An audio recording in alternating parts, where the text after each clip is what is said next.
하나님의 은혜가 여러분들 가운데 함께 하시기를 주님의 이름으로 축원합니다. 오늘 본문의 말씀 한 세 가지 정도로 기록되어 있는데요. 오늘 중심에 둘 말씀은 1절입니다. 1절 한번 같이 볼까요? 그러므로 사랑을 받은 자녀같이 너희는 하나님을 본받는 자가 되고, 여기 하나님을 본받으라. 오늘 주제입니다. 하나님을 본받으라. 여러분, 하나님을 본받는 자 되시기를 바랍니다.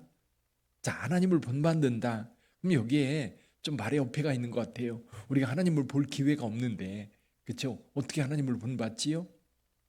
사실 하나님께서 우리 가운데 오셨습니다. 누굽니까? 예수 그리스도죠. 하나님의 아들로 우리 가운데 오셔서 우리에게 모든 것을 보여주셨어요. 그래서 우리는 이 예수님을 본받으면 됩니다.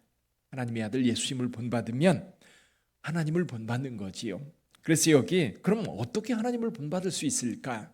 어떻게 하나님을 본받을 수 있을까? 여기 몇 가지 이야기가 나옵니다. 그 중에 첫 번째가 뭐냐면 하나님께서 우리를 사랑하신 그 사랑을 본받으면 돼요. 그 사랑. 2절에서 어떻게 말씀하고 있어요? 2절 한번 읽어봅니다.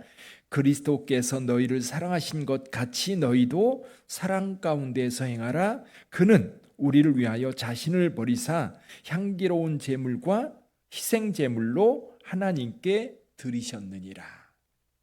하나님을 본받을 때에 우리가 가장 핵심적인 그 본받음이 뭐냐? 사랑하는 거예요. 사랑하는 거.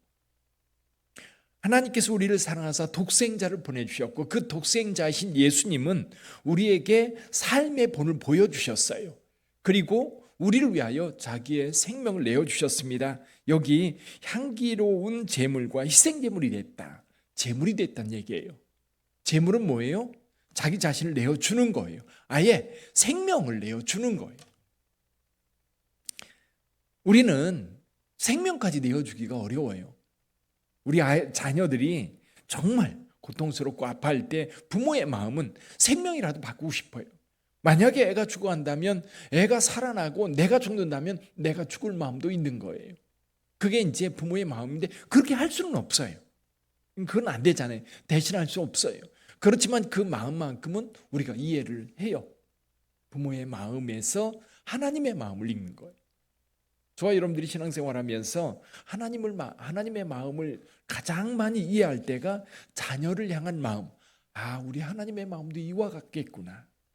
하나님의 마음도 이와 같겠구나. 다윗 같은 경우는 양치면서 목자의 마음, 우리 하나님의 마음이 목자의 마음이겠구나.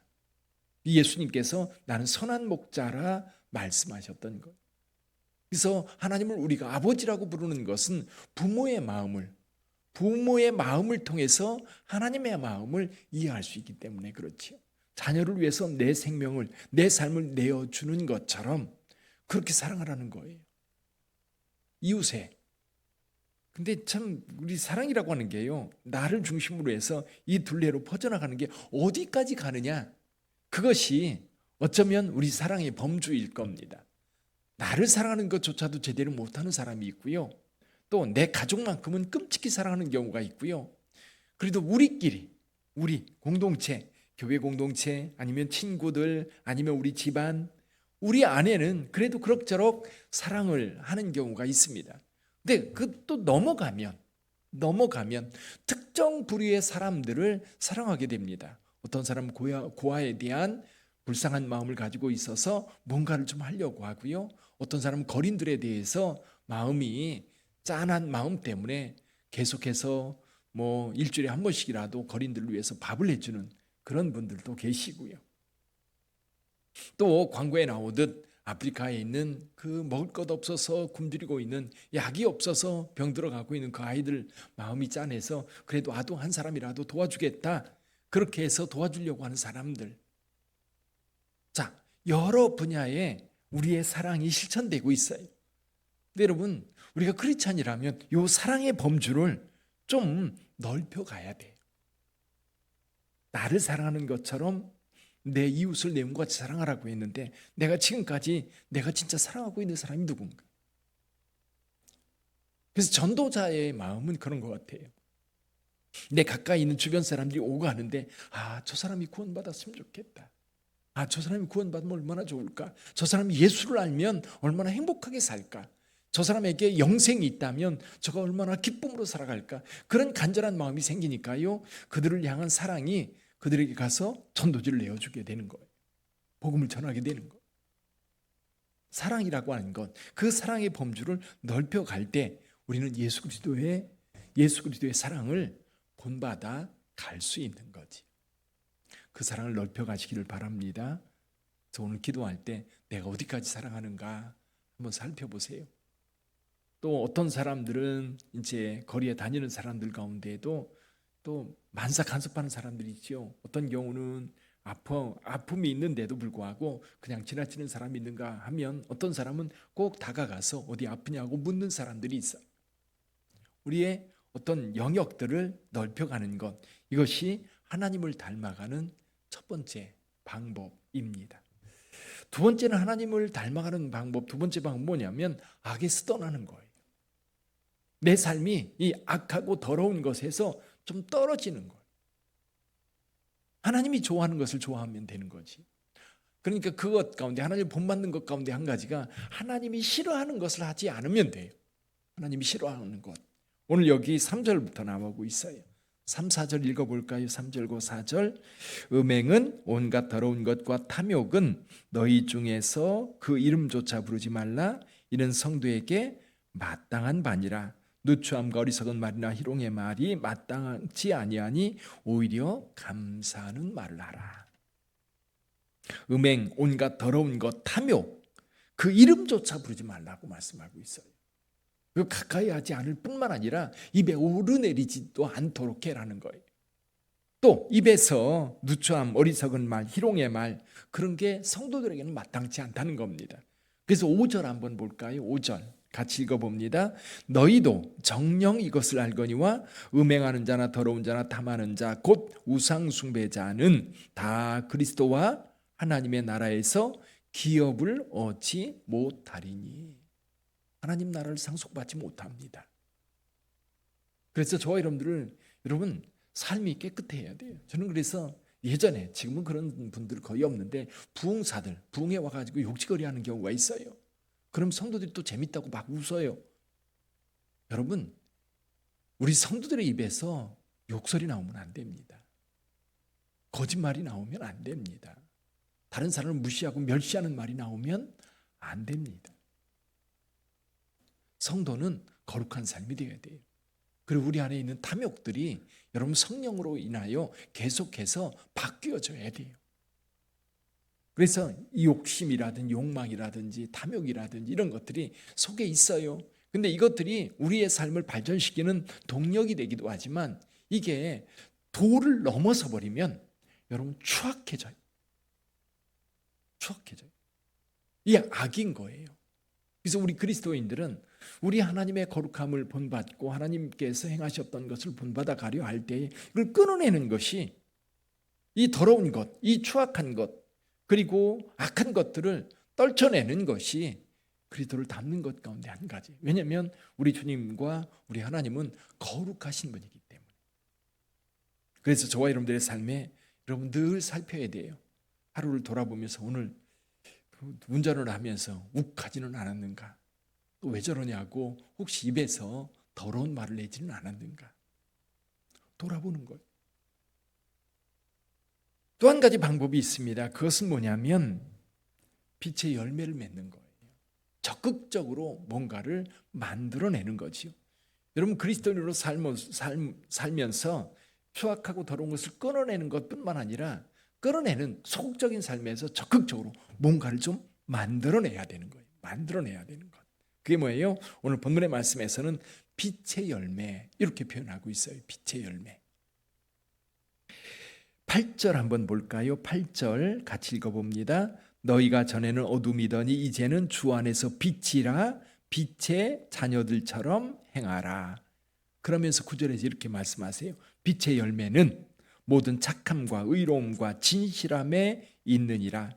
그러면서 10절에서 이렇게 말씀하시죠. 주를 기쁘시게 할 것이 무엇인가 시험하여 보라. 빛의 열매는 뭐다? 하나님이 기뻐하시는 거다.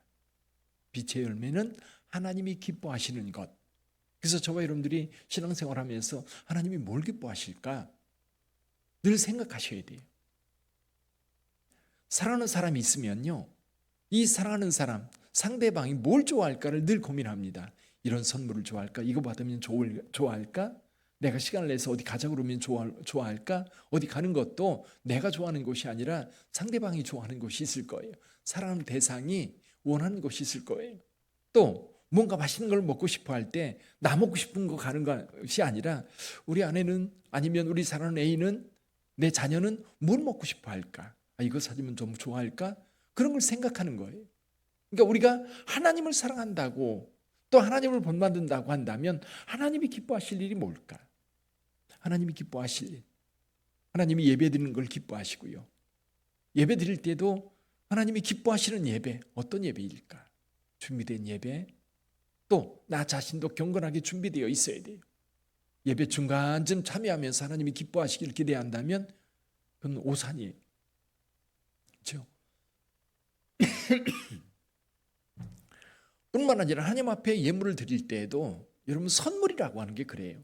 선물을 받아서 기쁠 때가 있고요, 이게 나 무시하나? 이게 뭐야? 그럴 때가 있어요. 분명히 선물이에요. 상대방이 자기의 것을 주는 겁니다. 어떤 경우는 별스럽지 않은데도 그 마음이 읽혀져서 너무 감사한 경우가 있고, 어떤 경우는 좋은 선물을 줬는데도 불구하고 이건 날 무시하는 얘기야, 뭐야? 그거는 기쁘게 하는 게 아니라 나를 인격적으로 모독하려고 하는 것 같은 느낌이 들 때가 있는 거예요. 하나님도 그러실 것 같아요. 그래서 이스라엘 백성들에게 선지자들이 그런 얘기 하잖아요. 말라기서에서 너희 하나님 앞에 제물을 드릴 때 여러분, 병든 것, 또 상처난 것, 그런 양들을 가지고 와서 제물로 드렸던 겁니다. 그러니까 말라기 선지자가 이렇게 얘기를 해요. 그 양을 너희 총독에게 한번 드려봐라. 오히려 총독이 아마 당장 죽이려 할 거요. 그가 어떤 반응을 하는지 한번 드려봐라. 그렇게까지 해요. 그러니까 하나님이 기쁘시게 받으실 수 있도록 내가 예물도 준비하고 예배자로도 준비하고, 그리고 오늘 내가 하루를 살아갈 때도 하나님이 뭘 기뻐하실까? 우리 주변 사람들에게 따뜻하게 그리스도의 향기가 되어주고, 그들을 사랑하고 온유한 마음으로 대하고 절제하고 오래 참고, 우리 하나님이 기뻐하실 게 뭔가? 그래서 여러분, 오늘 아침에 기도하면서 오늘 하루 살아갈 때 하나님이 기뻐하실 일, 오늘 내가 뭘 할까? 한번 기도해 보세요. 그럼 생각날 거예요. 그거 한번 실천해 보세요. 아니면 주변 사람들에게 예수 그리스도에 대한 이야기를 할까? 내 증인이 되라고 말씀하셨는데 예수 믿으세요? 한번 물어보세요. 혹시 교회 다니세요? 한번 물어보세요. 또 주님께서 기뻐하실 일이 뭘까? 하루를 살아가면서 한번 오늘 아침에 기도하면서 하나님이 기뻐하실 일, 그래서 앞에서 말씀하셨지요. 하나님을 본받는 자 되라. 하나님을 본받는 것을 하나님이 기뻐하실 거예요. 그렇죠? 하나님이 기뻐하실 텐데 사랑으로 행하고 세상에 더러운 것들, 악과 연결되어 있는 것은 끊어버리고, 하나님이 싫어하는 것 제껴놓고 하나님이 기뻐하실, 여기도 말씀해요. 착함과 의로움과 진실함에 있다. 오늘 하루 살아갈 때 하나님이 기뻐하시는 일을 행하는 아름다운 날이 되시기를 주님의 이름으로 축원합니다. 기도하겠습니다.